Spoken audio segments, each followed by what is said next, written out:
Assalamualaikum students, I hope you all will be fine. I am Asya Jafar and I will teach you Pakistan studies. Today we will discuss the two nation theory, the introduction of the two nation theory. Two nation theory means दो कौमी नज़रिया. आज हम इसका just introduction discuss करेंगे. Let's start. To nation theory.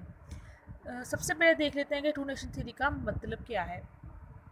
Two nations में कौन सी दो नेशंस हैं स्टूडेंट्स? बड़े सगीर में जो दो मेजर नेशंस थी वो थी मुस्लिम्स एंड हिंदूज. ठीक है, टू नेशन थ्योरी का मतलब ये है कि there were two nations in the subcontinent, Hindus and the Muslim, and these two nations live together for centuries but could not intermingle, could not mix up with each other.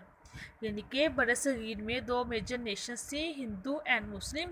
ये दोनों Nations बहुत अरसे तक, बहुत सदियों तक साथ रही, लेकिन एक दूसरे के साथ घुल मिल ना सकी.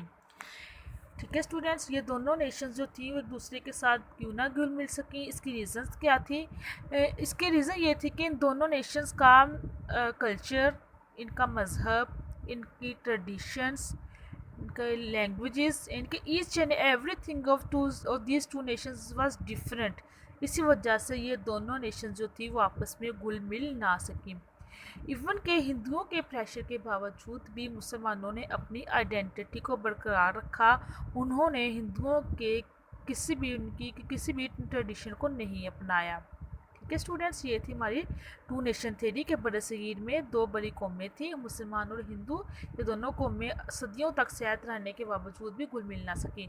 और इसकी डेफिनेशन इस तरह से बन जाती है कि there were two nations in the subcontinent, the Hindus and the Muslims, and these two nations live together for centuries but could not mix up with each other.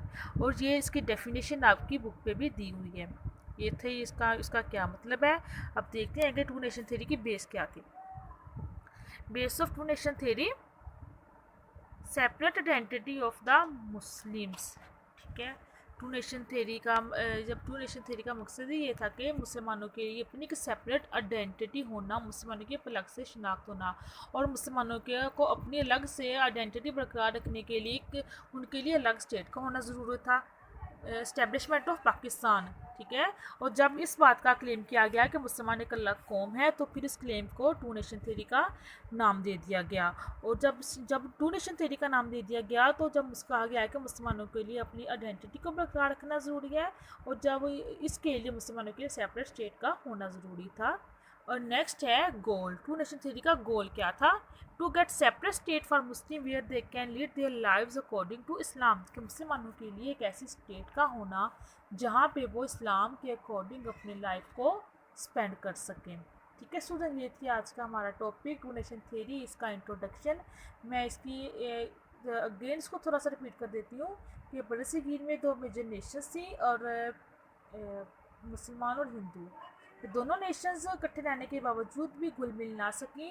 और जब इस बात का कहा गया कि मुसलमान अलग कौम है, उनके लिए अपनी आइडेंटिटी को बरकरार रखना ज़रूरी है, फिर जब इस बात का क्लेम किया गया, तो फिर इस बात की ज़रूरत महसूस की जाने लगी कि अपनी आइडेंटिटी को बरकरार रखने के लिए मुसलमानों के लिए अलग स्टेट का हासिल करना ज़रूरी है, जहाँ पे वो इस्लाम के अकॉर्डिंग अपनी लाइफ को स्पेंड कर सकें. ठीक है स्टूडेंट्स, अब नेक्स्ट लेक्चर में हम टू नेशन थ्योरी को डिटेल में डिस्कस करेंगे. हम डिस्कस करेंगे कि टू नेशन थ्योरी किस तरह से शुरू हुई थी, और टू नेशन थ्योरी का आइडिया हमें सबसे पहले किसने दिया था. ठीक है students, thank you so much.